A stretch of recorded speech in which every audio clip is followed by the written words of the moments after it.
So Andrew Yang had a solid debate last night. Let's take a look at some of his best moments. If you've heard anything about me and my campaign, you've heard that someone is running for president who wants to give every American $1,000 a month. I know this may sound like a gimmick, but this is a deeply American idea, from Thomas Paine to Martin Luther King to today. Let me tell you why we need to do it and how we pay for it. Why do we need to do it? We already automated away millions of manufacturing jobs, and chances are your job could be next. If you don't believe me, just ask an auto worker here in Detroit. How do we pay for it? Raise your hand in the crowd if you've seen stores closing where you live. It is not just you. Amazon is closing 30% of America's stores and malls and paying zero in taxes while doing it. We need to do the opposite of much of what we're doing right now, and the opposite of Donald Trump is an Asian man who likes math. So let me share the math. $1,000 a month for every adult would be $461 million every month right here in Detroit alone. The automation of our jobs is a central challenge facing us today. It is why Donald Trump is our president, and any politician not addressing it is failing the American people. In poll after poll, Democratic voters say that having a nominee who can beat President Trump is more important to them than having a nominee who agrees with them on major issues. And right now, according to polls, they say the candidate who has the best chance of doing that, of beating President Trump, is Vice President Biden. Why are they wrong? Well, I'm building a coalition of disaffected Trump voters, independents, libertarians, and conservatives, as well as Democrats and progressives. I believe I'm the candidate best suited to beat Donald Trump. And as for how to win in Michigan and Ohio and Pennsylvania, the problem is that so many people feel like the economy has left them behind. What we have to do is we have to say, look, there's record high GDP and stock market prices. You know what else are at record highs? Suicides, drug overdoses, depression, anxiety. It's gotten so bad that American life expectancy has declined for the last 3 years. And I like to talk about my wife who's at home with our 2 boys right now, one of whom is autistic. What does her work count at in today's economy? 0, and we know that's the opposite of the truth. We know that her work is among the most challenging and vital. The way we win this election is we redefine economic progress to include all the things that matter to the people in Michigan and all of us, like our own health, our well-being, our mental health, our clean air and clean water, how our kids are doing. If we change the measurements for the 21st century economy to revolve around our own well-being, then we will win this election. Iran has now breached the terms of the 2015 nuclear deal after President Trump withdrew the U.S. from the deal. And that puts Iran closer to building a nuclear weapon, the ability to do so at the very least. You've said if Iran violates the agreement, the U.S. would need to respond, quote, very strongly. So how would a President Yang respond right now? I would move to de-escalate tensions in Iran because they're responding to the fact that we pulled out of this agreement. And it wasn't just us in Iran. There were many other world powers that were part of that multilateral agreement. We'd have to try and re-enter that agreement, renegotiate the timelines because the timelines now don't make as much sense. But I've signed a pledge to end the forever wars. Right now, our strength abroad reflects our strength at home. What's happened, really?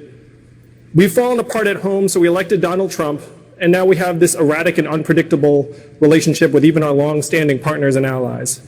What we have to do is we have to start investing those resources to solve the problems right here at home.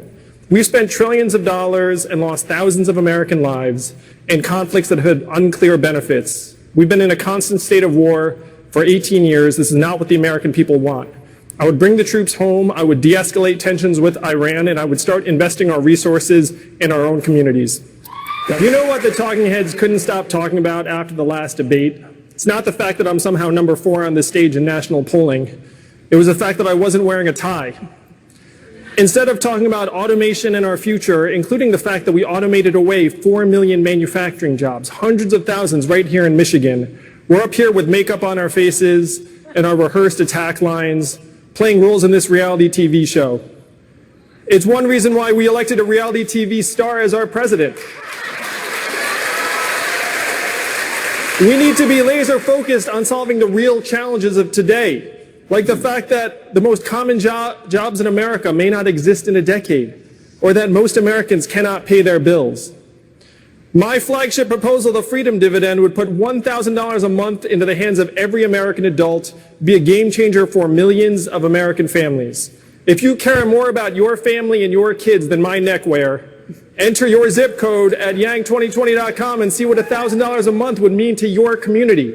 I have done the math. It's not left. It's not right.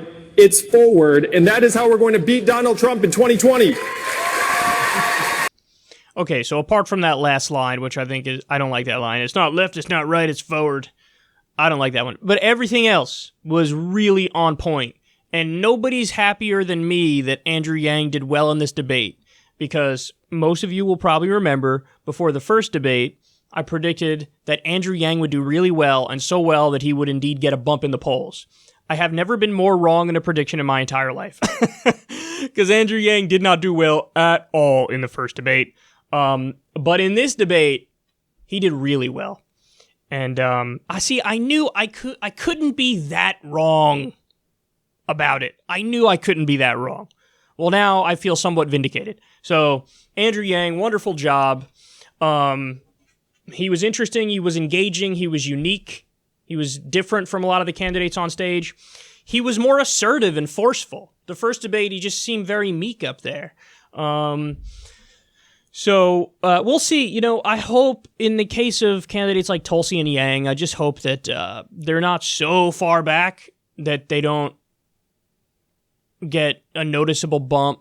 Like, I want them to not be done yet. Like, I'm more than happy to see John Delaney and Breakfast Cereal Hickenlooper and Bet on My Stork and a bunch of these people. Like, I want to see them drop out. I don't want to see Tulsi drop out. I don't want to see Andrew Yang drop out. Because I think that they bring a unique and important perspective to the debates. Now, I have many disagreements with Andrew Yang. He's significantly more libertarian than I am. I have problems with how he constructed his universal basic income. But that's neither here nor there, because he's raising awareness about universal basic income, which I think is a good thing. And he's a much more interesting candidate than a lot of the other silly goofballs up there. So yeah, in the second night of the second debate, it was the Tulsi and Andrew Yang show, in my opinion. I think they did the best, and I hope that kind of reflects a little bit in the polls afterwards.